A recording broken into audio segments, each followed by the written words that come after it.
মই বৰ্তমান উপস্থিত আছোঁ শিৱসাগৰ অসামৰিক চিকিৎসালয়ত। শিৱসাগৰ অসামৰিক চিকিৎসালয়ত যোৱা নিশা এগৰাকী গৰ্ভৱতী মহিলা ভুল চিকিৎসাৰ ফলত মৃত্যু মুখত পৰা বুলি অভিযোগ উত্থাপন কৰিছে তেওঁলোকৰ পৰিয়ালৰ লোকে। আৰু এই সন্দৰ্ভত যোৱা নিশা এক উত্তেজনাময় পৰিৱেশৰ সৃষ্টি হয় শিৱসাগৰ অসামৰিক চিকিৎসালয়ত। প্ৰসূতিগৰাকী হৈছে দুটি তেখেতৰ সন্তান আছিলে, তেওঁৰ গৰ্ভাৱস্থাত আছিলে। তেওঁৰ নাম হৈছে অনামিকা ৰাজপুত দাস আৰু অনামিকা ৰাজপুত দাস ভুল চিকিৎসাৰ ফলত মৃত্যু হোৱা বুলি তেওঁলোকৰ পৰিয়ালৰ লোকে অভিযোগ উত্থাপন কৰিছে। গোটেই ঘটনাটো কি হৈছিলে আমি সেই বিষয়ে জানিব বিচাৰিম। বেতবাৰীত ঘৰ আছিলে শিৱসাগৰৰ। আপুনি তেখেতৰ কি হৈছে? মোৰ শাহু মা হয়। কি হৈছিলে ঘটনাটো? ঘটনাটো মানে তাই কাহি আছিলে আজি বিহুৰ পিছৰ পৰাই কাহি আছিলে। কাহি থকাত মই তাইক শনিবাৰে আনিম বুলি ভাবিছিলোঁ, শনিবাৰে অনা নহ'ল। দেওবাৰে আৰু শনিবাৰে বন্ধ থাকে বুলি অনা নাই, সোমবাৰে লৈ আহিলোঁ। সোমবাৰে আনি ডক্টৰৰ ওচৰত দেখাবলৈ আনাত কাহৰ দৰৱ লিখি দিছিলে আৰু ডক্টৰে ক'লে কাহ হৈ আছে আৰু মই পায়খানা হৈছে বুলিও কৈছিলোঁ। আৰু আপোনাৰ বমিও ৰাতি সেইদিনা কৰিছিলে, সোমবাৰ দিনা তাৰপৰা এবাৰ কৰিছিলে। তাৰপৰা মই বোলো কোৱাত দেখিছে ডক্টৰে ক'লে বোলে আপুনি চিট লৈ লওক বুলি ক'লে। চিট লৈ লোৱা, তাৰপৰা চিট লোৱাৰ পিছত মোক লেভাৰ ৰুমলৈ পঠিয়ালে। লেভাৰ ৰুমত গৈ পিনে তাত ধুনীয়াকৈ অনামিকাক ধুনীয়াকৈ চাই মেলি নাৰ্ছকেইজনীয়ে ধুনীয়াকৈ লিখা মেলা কৰি মেলি তাক 14 নম্বৰ চিটত দিলে। 14 নম্বৰ চিটৰ পৰা আকৌ 9 নম্বৰ চিটলৈ পঠিয়ালে। 9 নম্বৰ চিটত ধুনীয়াকৈ দিনটো ঠিকে আছিলে, ৰাতিটো ঠিকে আছিলে। 12:30মান বজাত আপোনাৰ নাৰ্ছ 3জনী আছিলে তেতিয়া। এজনী নাৰ্ছে বেজী এনেকুৱা হেৰি কৰি আছিলে, বেজী পুছ কৰি আছিলে। আৰু এজনী নাৰ্ছে মোক মাতি লৈ পিনে ইয়ালৈ আনিলে, এইডোখৰলৈ আনিলে। অনাৰ পিছত মই ঘূৰি গৈছোঁহে, মোক একো সোধাই নাই। বেজীটো ছোৱালীজনীক আমাৰ অনামিকাক হাতত সোঁ হাতখনত খুচিলে।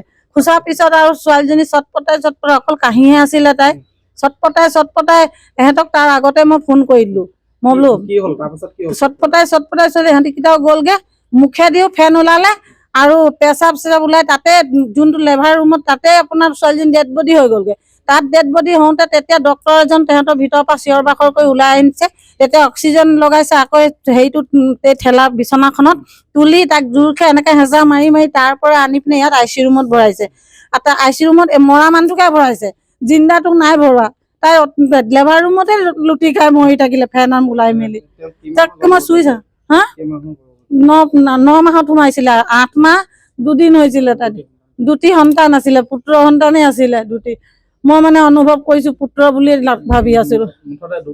দুটি সন্তানেই আছিলে তাই।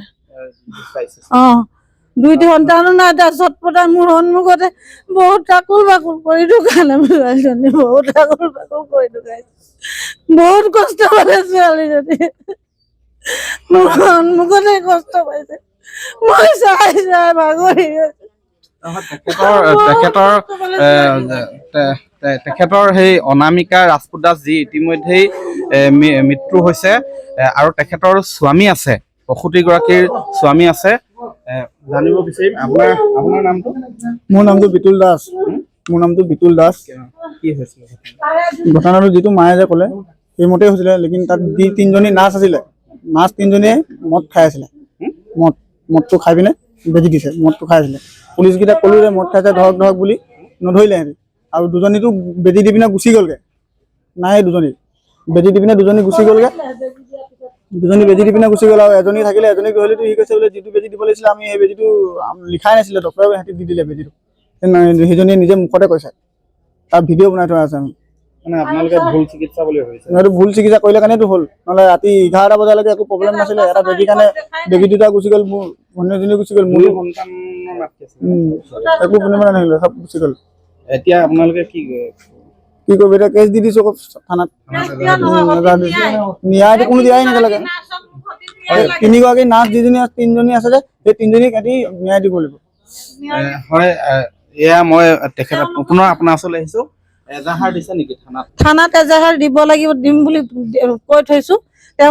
তেওঁ দিয়া হোৱা নাই। ছাৰ এইটো OC ছাৰজনৰ লগত আলোচনা কৰা হ'ল, পোষ্টমৰ্টম কৰা হ'ব বুলি ক'লে। তাৰপৰা পোষ্টমৰ্টম কৰিবলৈ নিব বুলি কৈছে। এজাহাৰটো দিম এতিয়া। তাৰপৰা আমাৰ সেই আহিব, কোনোবা এজন মেজিষ্ট্ৰেট আহিব বুলি কৈছে। হয়, আচলতে তেওঁলোকে ইতিমধ্যে সিদ্ধান্ত লৈছে যে তেওঁলোকে থানাত এজাহাৰো দাখিল কৰিব। ঘটনাটো ইতিমধ্যেই আচলতে অতি মৰ্মান্তিক ঘটনা।